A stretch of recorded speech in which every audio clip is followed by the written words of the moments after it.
안녕하세요. 저는 여러 우여곡절을 겪은 30대 후반의 여자입니다. 우리 부모님은 자신의 인생은 스스로 개척해서 나가야 한다고 항상 자식들에게 말씀하셨어요. 어릴 때는 이게 대체 무슨 말인가 싶었지만 인생에 큰 시련이 닥쳐서 앞이 캄캄했던 시기를 겪으니 이 문장의 참 뜻을 알게 되었습니다. 오늘은 제가 남들에게 기대하지 않고 힘든 상황을 극복했던 이야기를 들려드리려고 해요. 우리 부모님은 시장에서 과일 가게를 크게 하셨어요. 성실하고 인성이 좋으신 분들이라서 단골 손님들이 많았어요. 자식들도 시장에서 일하는 부모님을 부끄러워하지 않고 오히려 늘 열심히 사시는 모습을 보면서 존경스러웠어요. 저는 집안에 막둥이로 언니와는 10살 차이가 나고 오빠랑은 7살 차이가 납니다. 언니는 공부를 잘해서 현재 변호사를 하고 있고 오빠 역시 머리가 좋아서 좋은 학교를 나와 대기업에서 연구원으로 일하고 있어요. 저는 언니 오빠처럼 그렇게 공부를 잘하는 편은 아니었어요. 그래서 고등학교를 졸업하고 대학교를 안 가고 바로 취직할까 생각한 적도 있었죠. 안 돼, 민진아. 대학은 무조건 가야지. 성격이면 그래도 서울에 있는 대학교는 들어갈 수 있잖아. 왜 그러는 거야? 언니랑 오빠처럼 좋은 대학교 못 가잖아. 그럴 바에는 그냥 취직해서 돈 버는 게 나을 것 같아. 그리고 결혼해서 애 낳으면 어차피 회사 그만두게 될 거고. 뭐, 요즘에는 결혼해서 애 낳아도 여자대 회사 잘만 다녀. 그런 생각 절대 하지 마. 결혼해서 남편이 벌어다. 주는 돈만 평생 쓰고 싶지만 내가 벌어야 할 돈은 부모님도 많이 배워놓으면 삶에 도움이 되며 어차피 너는 남은 인생 동안 평생 벌어야 하기 때문에 빨리 시작할 필요가 없다고 하셨습니다. 학교를 졸업한 후에 가서 벌어도 늦지 않는다고 설득해서 학교에 다니게 되었어요. 그때는 잘 몰랐지만 인생을 살아보니 이 말은 틀린 말이 아니었고 삶의 벼랑 끝에서 배운 것들이 저에게 도움이 되었어요. 이러한 가치관을 가진 가족들 덕분에 스스로 노력해 잘 헤쳐나갈 수 있었고 지금의 우리 아이들에게도 계속해서 모든 것을 가르치고 있어요. 저는 학교를 졸업하고 바로 회사에 입사했어요. 광고 회사에 들어갔는데요. 같은 회사에서 일하던 남자와 사내 연애를 하다가 결혼하게 되었어요. 남편은 그리 잘 버는 편은 아니었지만 항상 열심히 일하고 열정적인 모습에 평생 의지하고 살 수 있을 것 같았어요. 그러나 문제는 시댁에서는 회사를 그만두고 집에서만 살림을 할 것을 원했다는 점이었어요. 예전에는 집에서 살림을 하는 것만으로도 충분하다고 생각했지만 결국 회사에 다니면서 자신의 적성에 맞고 광고 분야에 능숙해지고 싶다는 마음이 커졌어요. 나는 회사를 그만두고 싶지 않아. 현철 씨도 만약 나처럼 회사를 그만두고 집에서 살림만 했으면 좋겠어. 솔직히 말하면 나도 내가 회사를 그만두고 집에서 살림하면서 아이를 키웠으면 좋겠어. 하지만 꼭 그렇지 않아도 괜찮아. 우리 부모님. 마지막 부분을 제외한 전체 내용을 수정했습니다. 말씀 신경 쓰지 말고 내가 하고 싶은 대로 해. 시댁에서는 말이 많았지만 난 결혼하고도 일을 계속했어. 결혼한 지 1년도 안 됐는데 아이가 생겼고 아이를 키우면서 회사 다니기가 참 어려웠어. 하지만 일 그만두고 싶지 않아서 정말 힘들면서도 육아도 하고 일도 열심히 했어. 아이가 살 붙어버리니 둘째까지 생겨버렸어. 육체적으로 버티기 힘들 것 같아서 일 그만둘까 고민도 했지만 그때 친정에서 반대가 심했어. 민진아, 다시 생각해봐. 아이를 낳고 일 그만둬도 다시 취직하기 정말 어려워. 언니, 나도 알고 있어? 근데 어떡해. 꼬맹이를 어린이집에 보내거나 베이비시터 맡기면 신경 쓰는 일이 많아서 일에 집중하기가 정말 어려워요. 게다가 지금도 비용이 만만치 않은데 하나 더 생기면 그냥 차라리 내가 요구하는 게 더 이득이에요. 그러지 말고 시댁에 좀 말해봐. 엄마 아빠는 아직 일을 하시니까 봐줄 수 없지만 시댁 어른들은 시간이 많으시잖아요. 시댁에서도 절대 못 도와줄 수 있다는 걸 알잖아. 결혼하기도 전부터 나보고 집에서 밥하고 빨래나 하라고 엄청 그랬던 거 이때나 싶어서 나보고 회사 그만두고 집에서 살림이나래 말은 아이는 엄마가 키워야 한다고 하지만 그냥 내가 밖에 나가서 일하는 게 싫으신 거예요. 절대 안 도와주셔. 아이고 참도 이 시댁도 아직도 꽉 막혔어. 요즘이 어느 시대라고 아직도 여자는 집에서 살림만 해야 된다고 그러니 같이 돈 벌어오면 더 좋을 거예요. 좋아요. 그래도 다른 방법이 없는지 한번 생각해보자. 나는 가끔 남편이 잘못을 저지르면 이혼하고 싶다는 여자들의 상담을 받는다. 이들을 두 그룹으로 나누자면 경제적으로 자립한 여성들은 남편을 용서하지 않고 즉시 이혼하는 반면 경제적으로 자립하지 못한 이들은 여러 이야기를 나눈 뒤 이혼 소송을 제고하는 경우가 많다. 너는 어떻게 생각하니? 김서방이 바람을 피워서 이혼을 결정해야 한다는 말이 나오는데 아니야. 사람들의 사소한 실수를 모르는 건 당연한 거야. 만약 김서방이 실수를 저질렀다면 곧바로 이혼을 하려면 민준이도 자력을 갖추어야 할 거야. 그렇지 않으면 김서방이 일자리를 잃을 수도 있으니까. 어쨌든 나는 결혼한 여성들이 사회생활을 하는 것이 좋다고 생각해. 특히 가족 변호사인 언니는 자신의 경험까지 말했어. 제가 회사를 그만두는 결정을 미루고 있었어요. 하지만 결국 집에서 가정을 돌보는 것이 최선의 선택이라는 판단을 내리면서 일을 그만두게 되었습니다. 남편이 다니던 회사는 꽤 유망한 중소기업이었는데 중소기업은 가족들이 함께 일하는 경우가 많아요. 그래서 저는 일을 그만두고 7년 후 사장님의 딸이 결혼을 하면서 사위로서 남편이 속한 부서로 옮기는 상황이 발생했어요. 그 일로부터 남편이 이상해지기 시작하고 아이들도 점점 짜증이 나네요. 10년 이상 다니면서도 차장 직급을 받지 못했는데 그 사람은 사위로 인해 들어와서 바로 중요한 일을 맡기더라고요. 이것이 올바른 일인지 생각해보기 시작했습니다. 다른 곳에서 경력을 쌓은 사람이 아니라는데 설마 사장님이 회사를 말아먹을 일이 생길 리 없고 능력도 없는 사람인데 사위로서 높은 직책을 맡기시기는 어떤 경력일까요? 제 나보다 훨씬 어리고 미국에서 대학원 졸업을 하는 것이 전부였던 사람이었어요. 참나, 어떤 여자를 만나다가 팔자를 피웠는지, 그래서 지금 회사 내에서도 소문이 나돌 정도로 이야기가 많아졌어요. 남편은 자신의 상사가 된 사장의 사위에 대한 불만이 너무 많은 것 같았어요.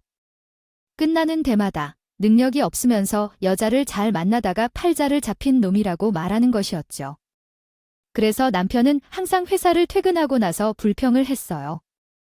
여보, 이걸 한번 먹어봐. 당신이 좋아하시는 갈치조림을 해봤어. 어때? 갈치조림은 언제나 맛있지. 더 중요한 것은 오늘 회사에서 어떤 일이 있었는지도 알아봐야 해요. 그 사장의 사위라는 놈, 오늘 신입생에 대해 어떤 일을 한 거야? 혼자 하는 일을 거의 못해서 주변에서 하나부터 10까지 가르쳐줬다니까 결국 내가 할 일을 다 못해서 주말에 출근하게 됐어요. 밥을 먹으면서도 회사에서 있었던 일을 말하면서 화를 냈죠. 그러면서 꼭 회사를 그만두고 싶다고 말하기도 했더라고요. 저는 스트레스를 많이 받는 것 같아서 그냥 힘들다고 위로를 해주곤 했어요. 어느 날은 회사 사람들이랑 회식을 밤늦게까지 한 뒤 침대에 누워서 술을 주장인지 잠에 든지 혼잣말을 했어요. 아, 나도 돈 많은 여자와 결혼했으면 좋았을 텐데. 그럼 이러한 상황을 보지 않고 어딘가로 가서 대접받고 떵떵거리며 살 텐데. 내 운명은 왜 이러냐, 마치 자기가 저를 만나서 고생하고 있다는 듯이 말을 하더라고요. 평소에 이런 생각을 하곤 했어요. 어이가 없어서 누워 자는 그 사람의 얼굴을 한참 동안 바라봤어요. 여보, 어제 술을 먹고 뭐라 했는지 기억해? 하니 어제 술을 너무 먹어서 집에 어떻게 들어왔는지도 기억이 안 나. 내가 당신한테 뭐라고 했어? 돈 많은 여자랑 결혼할 걸 후회된다 이렇게 말하더라고. 제가 눈을 흘기며 말을 하자 얼굴에 시뻘개지면서 아니라고 손사래를 치며 미안하다. 사과하길 그냥 넘어가죠 했어요. 얼마 뒤에 술을 먹고 실수로 말한 게 아니라 진심이라는 것을 알게 되는 사건이 일어나면서 저는 상당히 충격을 받았습니다. 명절에 시댁 가족들끼리 모여 있을 때였어요. 오랜만에 만난 친척들과 함께였죠. 술잔을 기울이며 시어머니 댁 사이에서 다양한 이야기를 나누던 중 시카가 결혼하고 싶은 상대를 발견했다고 말했어요. 형제야, 내가 결혼하고 싶은 여자가 생겼다고? 너 여자 얼굴만 보지 않아? 아무래도 여자친구가 매우 아름다운가 봐야. 맞아. 정말 예쁘다. 제가 만난 여자들 중에서 가장 아름다운 것 같아. 이야기하는 것만으로도 눈에 하트가 그려지잖아. 잠깐만, 미모에만 매료되다 보면 모두 똑같아지잖아. 친구들도 다 그렇게 말하더라. 성격이 가장 중요하다고, 형제야. 잘 들어. 나는 여자를 볼 때 얼굴만 보고 결혼해서는 안 돼. 물론 성격도 중요하지만 집안을 확인해야 해. 돈 많은 여자랑 결혼한다면 인생이 편해. 그렇지 않아? 나처럼 회사 다니기만 해도 되고 집안 사업을 하는 여자라면 온 회사가 물려간다는 사장 소리도 들을 수 있고. 말이야, 참나. 오빠는 또 그런 얘기야. 회사 사장 사위 얘기만 하는 것 아닌가? 그렇게 부러워하고. 그래. 당연히 부럽겠지? 사장 사위를 봐. 여자 만나서 잘 사회생활 한다고 해서 고생은커녕 그냥 대학원만 졸업했는데 벌써 한 자리를 떡하니 차지하고 앉았잖아. 사장에게 하나만 물려줄 것이 있어. 곧 그 능력 없는 사위가 정해진다면 회사를 물려받는 게 부러우면 오빠도 처가에 가서 물려달라고 할 것이야. 처가댁은 과일 가게를 하고 규모도 꽤 크고 처가댁에서 물려받을 사람이 없을 테니까 오빠가 물려받고 사장님 소리를 듣게 될 거라고 생각해. 그런 마음일 것 같아. 현철이가 그런 일에 대해 왜 그러는지 알 수 있을까요?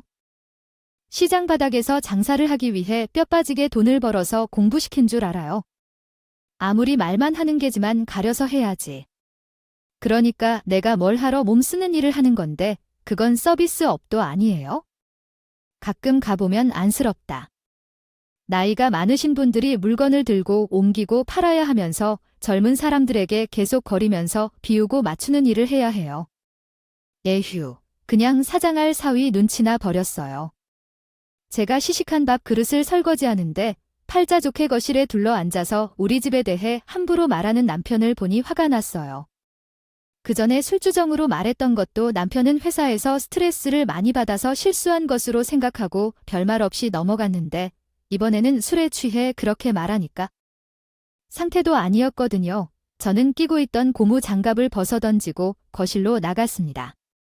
당시 보자마자 하니까 왜 우리 부모님께서 하는 일에 대해 그렇게 함부로 말하는지 알 수 없어요. 우리처럼 살아가는 집에서 대출도 없고 돈도 차곡차곡 모아서 살 수 있다는 사실을 알면서 당신보다 돈을 더 잘 벌어서 부자인 것 같다고 그렇게 소리를 질러대냐. 시댁에서도 그런 행동을 보니까 집에서는 아마 남편한테 더 할 것 같네요. 저랑 결혼한 거 후회하면서 우리 부모님께서 하는 일을 피하면서 그렇게 말하는데 제가 가만히 있어야겠어요. 처음에는 남편 때문에 화를 냈지만 결국 시어머니와 말싸움을 하게 되었어요. 주변 친척들이 말리는 덕분에 상황을 진정시킬 수 있었습니다. 그 방은 끝났지만 나는 이날 남은 설거지를 하지 않고 그냥 집으로 왔어요. 제가 좋다고 그렇게 쫓아다니던 남자가 어떻게 그렇게 변했는지 돌아오는 길에 눈에 눈물이 맺혔는데 남편과 말도 섞지 않고 냉랭한 집안 분위기가 이어졌어요. 그런데 얼마 지나지 않아서 아버지가 가게를 하시다 허리를 다치셔서 병원에 입원하게 됐어요. 수술할 정도는 아니었지만 연세가 많으시니 물리치료도 받고 푹 쉬어야 된다고 하더라고요. 그때 마침 남편이 휴가가 돼서 며칠 저희가 과일 가게를 대신 봐드렸어요. 그리고 태자를 낳으면 날 언니와 오빠가 모두 친정집으로 모이게 됐습니다. 아버지 이제 과일 가게를 그만하시길 어떠세요? 연세도 있으신데요.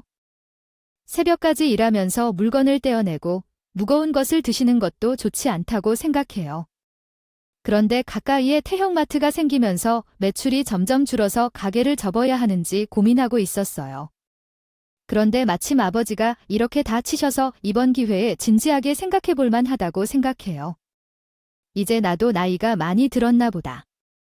평생 해왔던 일을 하다가 다치게 되면 어떨지 생각해 봐야겠어요. 이젠 그만 고생하시고 편하게 지내세요. 과일 가게를 운영하시면서 돈도 많이 모아놨나요?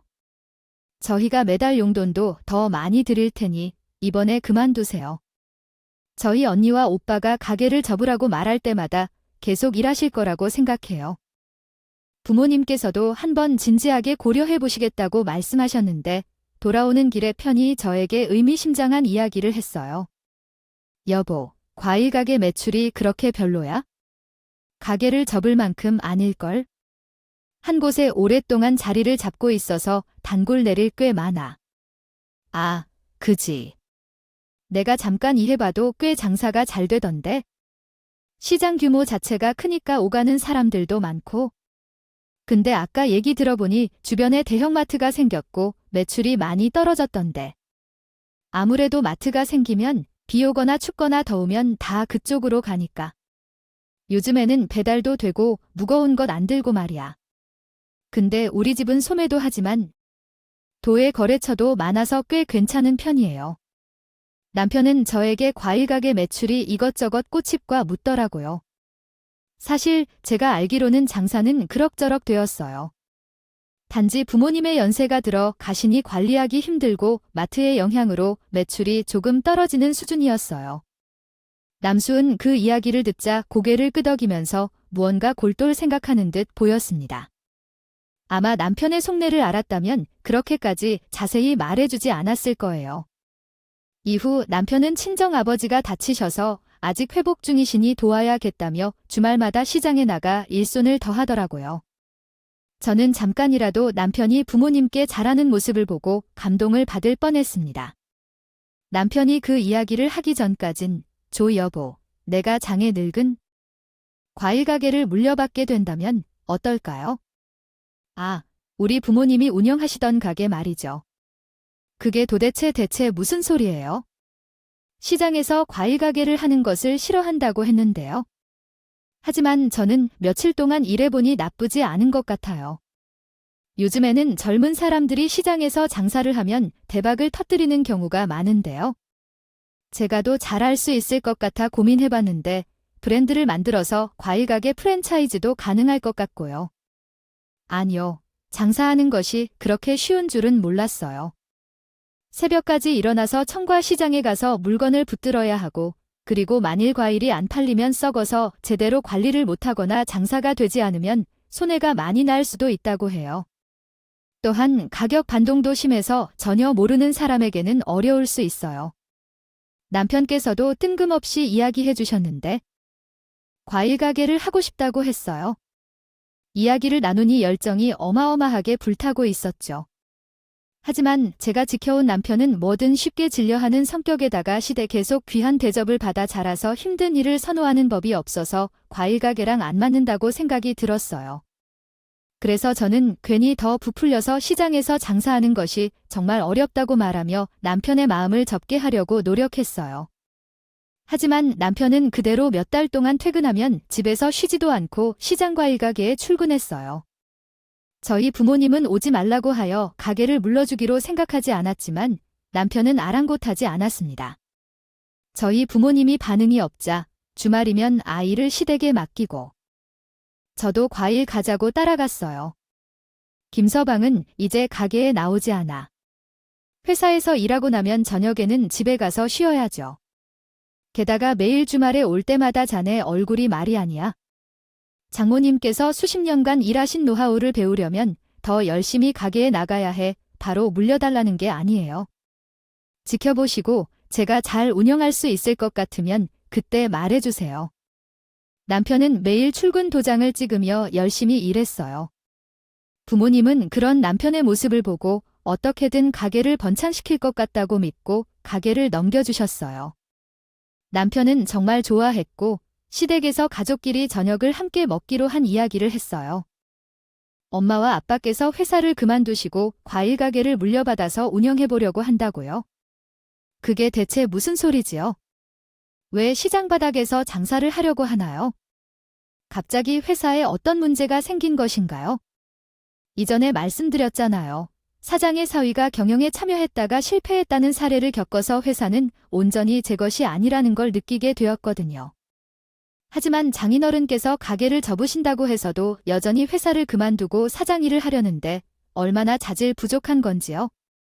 물려받아 운영하려는 자신의 가게마저 그대로 두지 않는 이유가 뭔지요? 처음에는 당연히 불가능할 텐데요. 하셨죠. 그래도 제가 매일 퇴근하고 가서 일을 배우니까 장사가 잘 될 것 같다고 허락해 주셨어요. 허락을 받고 바로 말씀드리러 왔습니다. 안 돼요. 내가 왜 그런 곳에서 일을 해?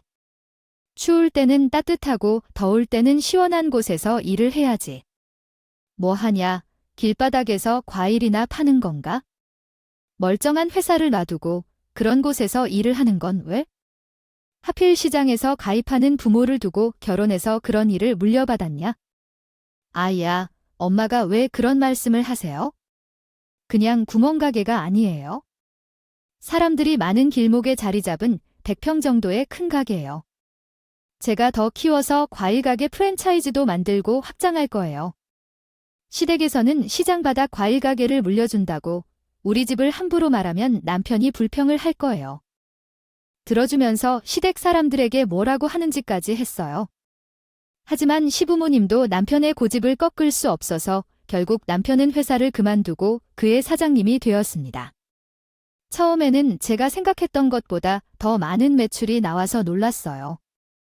남편이 열심히 일해서 이렇게 성과가 나타났다고 생각했지만 시간이 지나 보니 그렇지 않았어요. 여보, 일하는 게 힘들지 않아? 새벽마다 청과 시장에 가서 물건을 떼우고 거래처에 납품하고 그렇게 하는 거 말이야. 아무리 당신이 절다 하더라도 그래도 걱정이 돼. 아니에요. 전혀 힘들지 않아요. 단골들도 많고 이미 오랫동안 거래하고 있던 곳이 있으니까 새로 알아볼 필요가 없잖아요. 장인이 하시던 대로 그냥 따라하면 돼요. 편할 것 같아요. 남편이 도와주고 제 가족이 지원해줘서 좋아요. 그래서 일도 잘 되고 돈도 많이 벌어서 만족스럽다고 얘기했어요. 그때마다 남편이 거짓말을 하는 줄 알았는데 정말로 편하게 일하고 있는 것 같더라고요. 노력을 하지 않아도 매출이 나오니 남편이 게으르게 변해가는 모습을 계속 봤어요. 처음에는 일에 집중해서 일찍 일어나서 일을 시작했는데 어느 순간부터는 아이들이 등교하는 시간보다 늦게 나가시더라고요. 때때로 피곤해서 늦잠이 나는 경우가 몇 번 있었는데 낯설다고 해서 그냥 넘겼어요. 하지만 그런 시간이 더 많아지고요. 매출이 조금씩 감소하는 것을 보고 자꾸 조심스럽게 되었어요. 가끔 시장에 있는 사람들과 술을 마시고 늦게 돌아올 때는 이미 낮이 끝날 때까지 자다가 기운을 내지 못했어요. 어느 날 깨워도 일어나지 않던 적이 있어서 결국 제가 가게 문을 열었던 적이 있어요. 닫힌 가게 문 앞에는 새벽에 청과시장에서 거래하는 다른 가게에서 가져온 상태 안 좋은 과일들이 있었고 원래는 새벽에 직접 시장에 가서 물건을 확인하고 과일을 사오는데 상대방이 술을 마시고 늦게 자서 물건을 주문해 놓은 것으로 알았어요. 그래서 자기 편한 대로 거래 방식을 변경했을 거라고 상상을 못했어요. 가게 문을 열고 과일들을 확인해 보니 과일들의 상태가 매우 좋지 않았어요. 사실 귀환 후에 지키고 계십니다. 으새 나무가 건조하고 나무 상자에 있는 과일들이 몇 개 물에 부서져 곰팡이가 있는 것이 보입니다. 정말 남편이 처음에는 매일 새벽에 직접 과일을 확인하고 제거하고 있었는데 어느 순간부턴 그게 귀찮아서 그냥 공급업체에서 물건을 받아와서 팔고 있었습니다. 제품을 제대로 확인하지 않아서 그 업체에서 좋지 않은 것들을 몰래 담아 보냈습니다. 최근 매출이 급격히 떨어진 이유는 분명히 남편이 열심히 일하지 않았기 때문이었습니다. 이 사실을 알아차리고 나서 저는 매일 아침 남편을 자고 있는 방에서 깨워서 일하러 내보냈습니다. 또 청과 시장에 가서 인증샷을 찍어 보내라고 했습니다. 그래도 불안해서 아들들이 학교를 지났느니 차 없이 없습니다. 점심때 도시락을 싸가지고 가서 남편과 함께 점심을 먹으며 제대로 일하고 있는지 옆에서 감시하게 되는 지경에 이르렀습니다. 제가 옆에서 눈치를 주니 매출도 다시 오르고 남편도 열심히 하는 것처럼 보이더군요. 그래서 가끔은 아이들을 시어머니 집에 맡기고 하루 종일 같이 일을 하기도 했고요. 시어머니는 원래 제가 아이들을 안 보고 일하는 걸 싫어하셨지만 자기 아들이 도와준다고 하니까 봐주시더라고요. 어느 순간부터는 제가 잔소리 없이도 새벽부터 일어나서 집을 나가고 밤에 늦게 들어오기 시작했어요. 남편아, 이제 나 다시 정신 차렸어. 처음 그때 같은 마음으로 다시 열심히 해보려고 해 그동안 미안했어. 남편이 정신을 차린 것 같아서 힘내라는 말을 듣고 더욱 신경을 쓰며 아침에 따뜻한 밥상을 차려드렸어요. 하지만 여보, 이제 가게에서 나오지 말고 힘들 필요 없어. 나는 진짜로 새로운 사람이 되었어. 매출도 다시 올라가고 있고 어머니에게 아이들을 맡기지 말아야겠어. 할머니가 잘 돌봐줄지 몰라도 엄마만이 걱정해야 해. 처음에는 약간 의심스러웠지만 아침 일찍 가게 일을 시작하고 매출이 다시 상승하는 것을 보니 더 이상 닥달하지 않아도 된다고 생각했어. 그런데 그게 아니었어.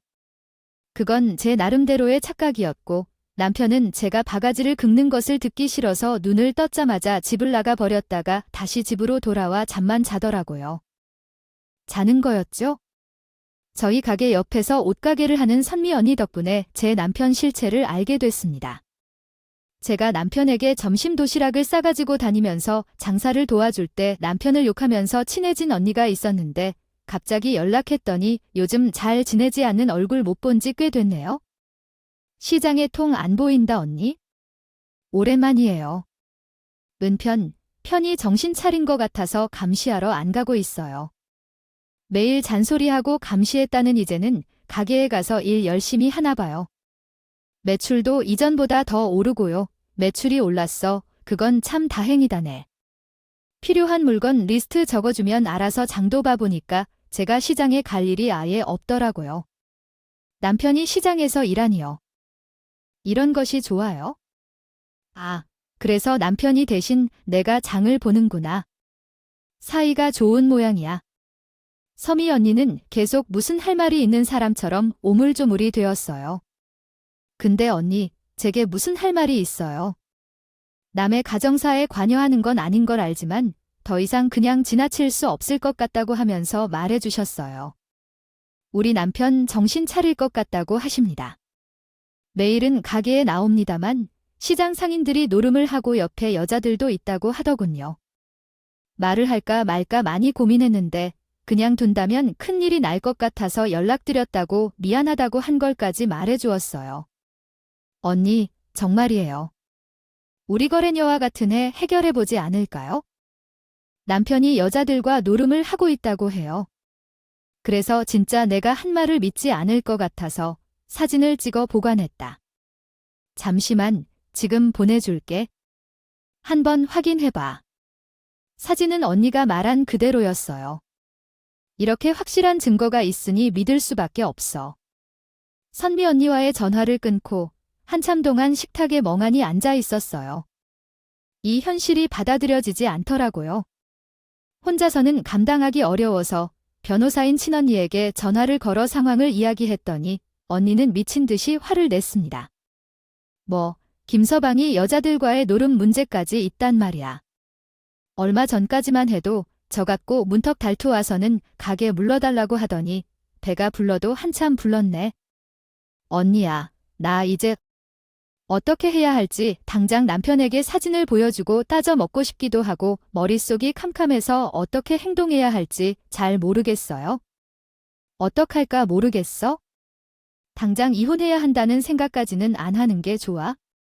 그런 사람과 함께 살면 안 돼. 근데 먼저 집에서 살림을 하고 경제력이 없으니까 이혼하고 난 후에 어떻게 살아갈지 고려해봐야 해. 이후에 따져보고 이혼해도 늦지 않을 테니 조금만 기다려봐.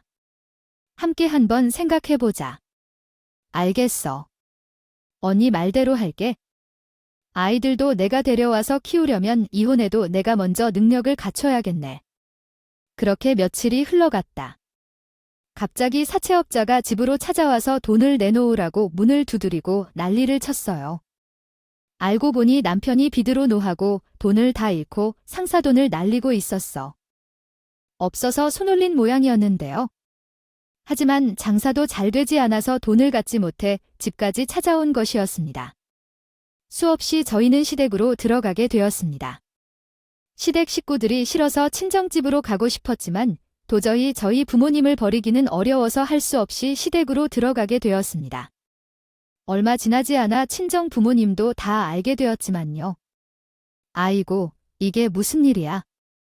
물려준 가게를 고스란히 받아들이지도 못하고 똥파리들처럼 꼬이고 그만 아들을 극성같이 이상하게 만들고 내 아들의 잘못까지 내가 잘 못 만났나 봐에 내 아들 팔을 안으로 굽히는데도 시어머니는 본인 아들이 잘못해서 노름을 치게 되었다며 저희 부모님을 탓하시더라고요. 어머니야, 그게 대체 무슨 말씀하시는 건가요? 그 기가 된 게 우리 부모님이 탓이라네요. 남편이 언제 그런 적이 있어요? 우리 집은 명절에도 가족들끼리 모이면서 돈을 내기로 윷놀이를 하는 집안이 아니라고 하는데 갑자기 왜 노름을 했겠어요? 시장 사람들이 순진한 우리 아들을 꿰어서 돈을 빼먹으려는 그런 거지. 그러니까 시장 사람들이 꿰어서 넘어가서 노름을 한 것은 그 사람이 잘못이지.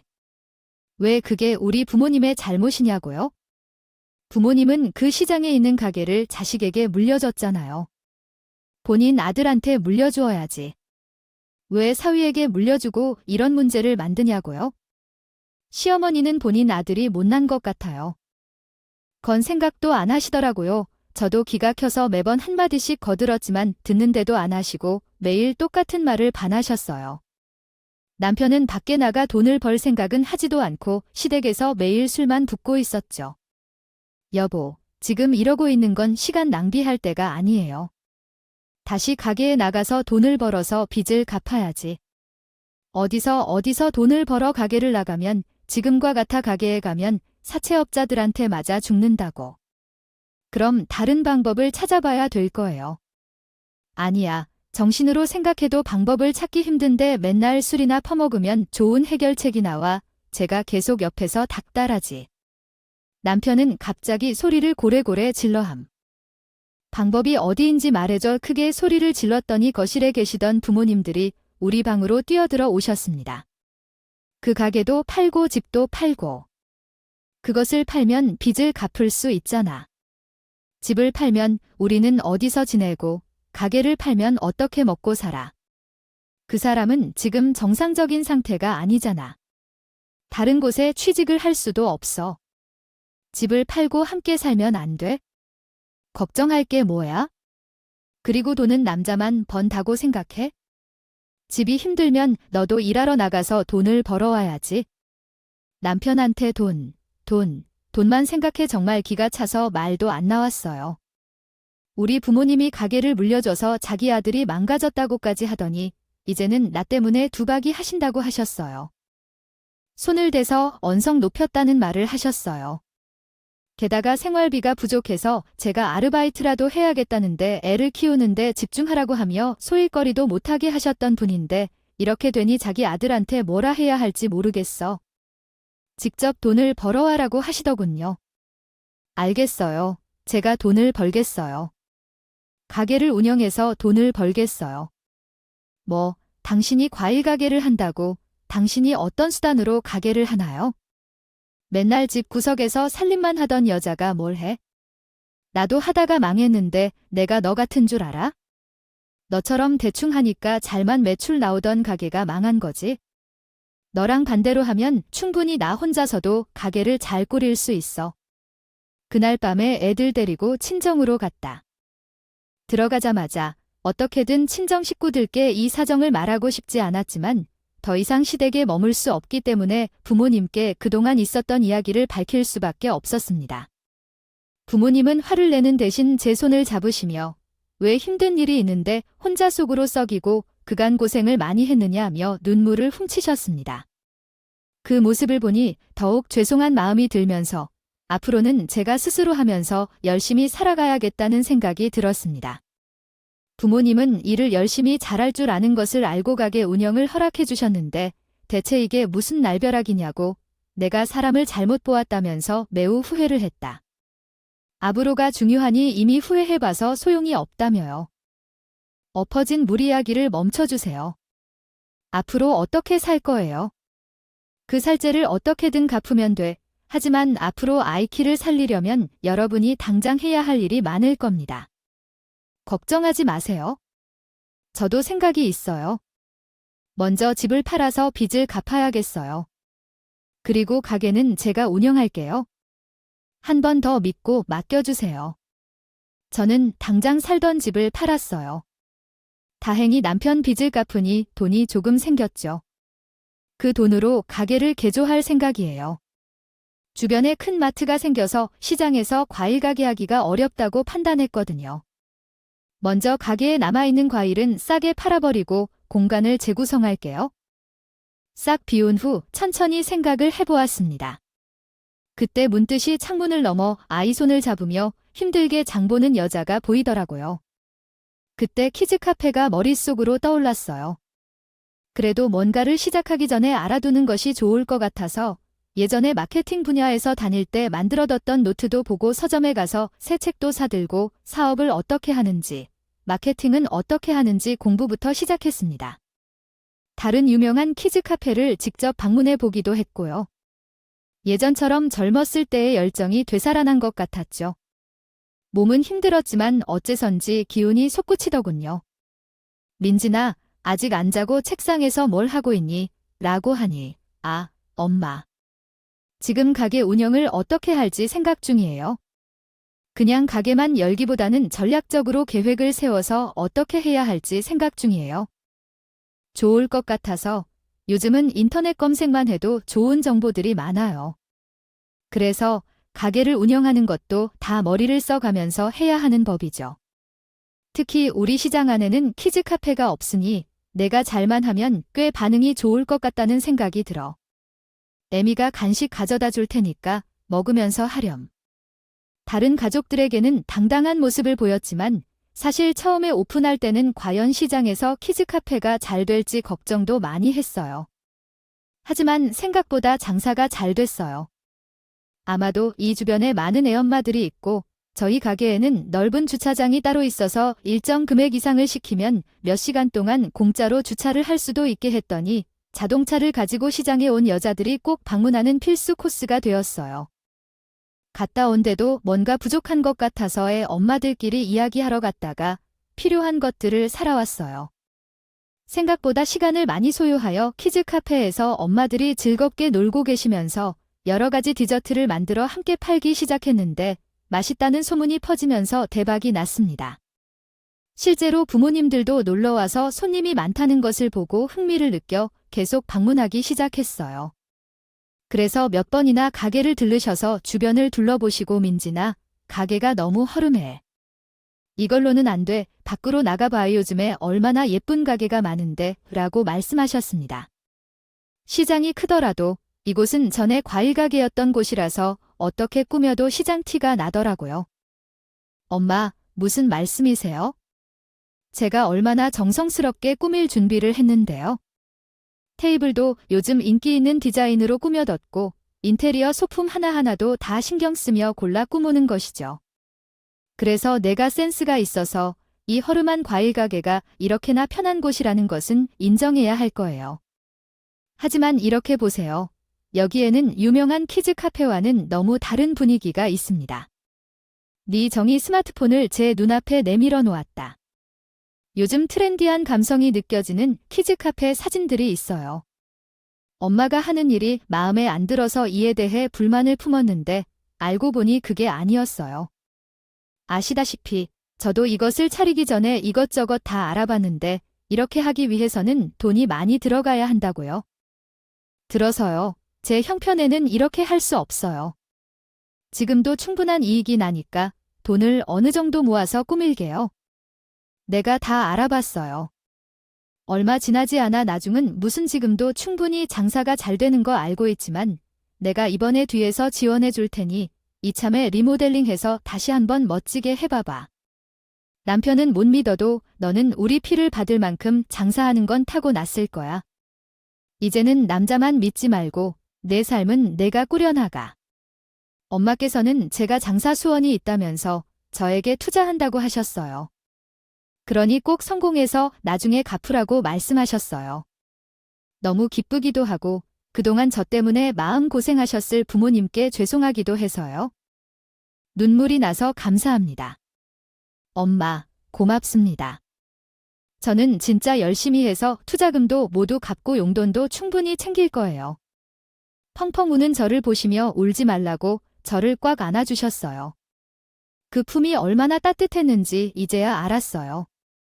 그때부터는 더 열심히 살아야겠다고 다짐했어요. 하지만 아이들이 제 아빠와 전화를 하면서 저가 카페를 운영하고 있고 장사가 잘 돼서 이번에 리모델링 한다는 소식을 들었다고 해요. 갑자기 그 소리를 들은 시호랑 신우가 가게 주변에서 기웃거리는 것이 보였어요. 처음에는 멀리서 몰래 지켜보다가 어느 날은 손님으로 왔다고 해서 당당하게 카페에 들어오기까지 했습니다. 그리고 저가 인테리어 공사 준비를 위해 가게를 휴무했습니다.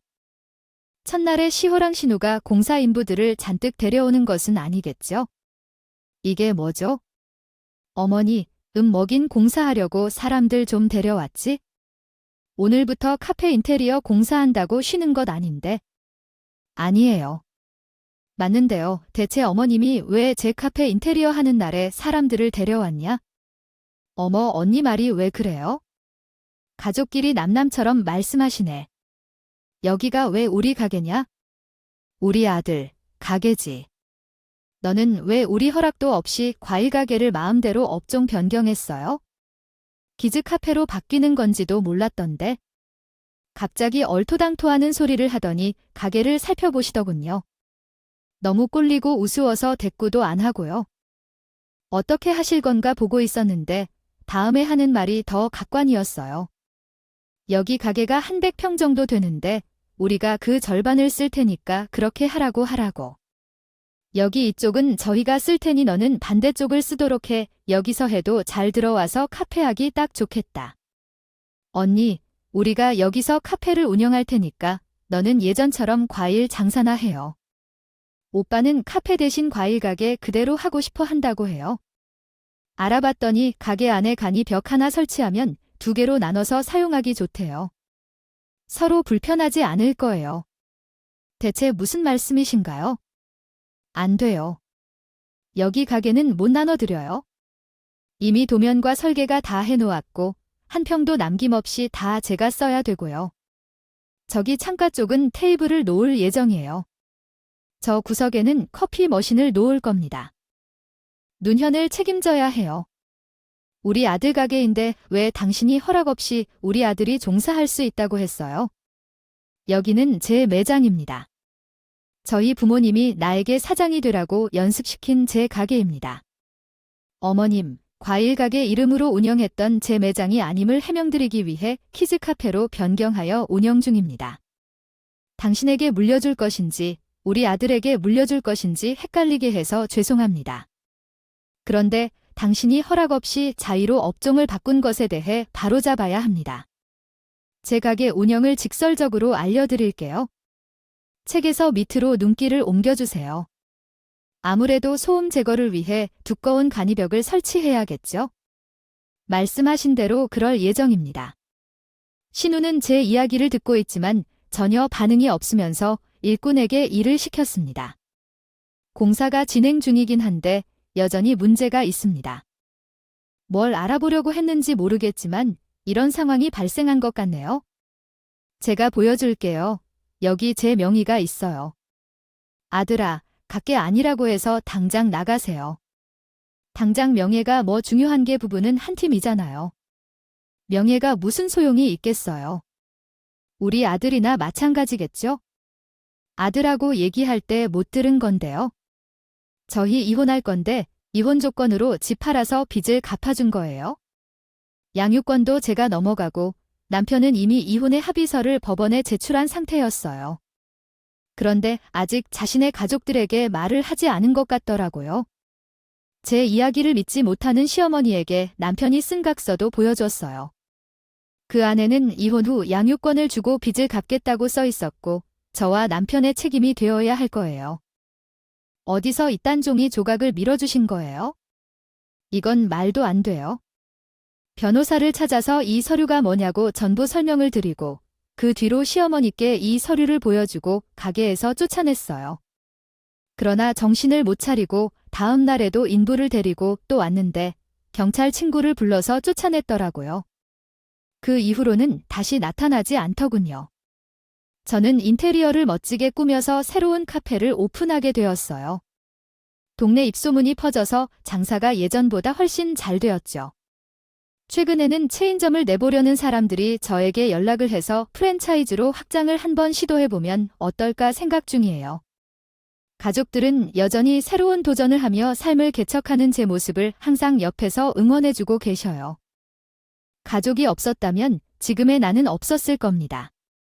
제가 힘들 때 항상 든든히 버틴 목이었던 가족들께 이 자리를 빌어 고맙다고 전하고 싶어요. 제 이야기를 들어주셔서 감사합니다. 오늘도 저희 채널에 와주셔서 감사드립니다. 더 좋은 이야기를 찾아뵙겠습니다.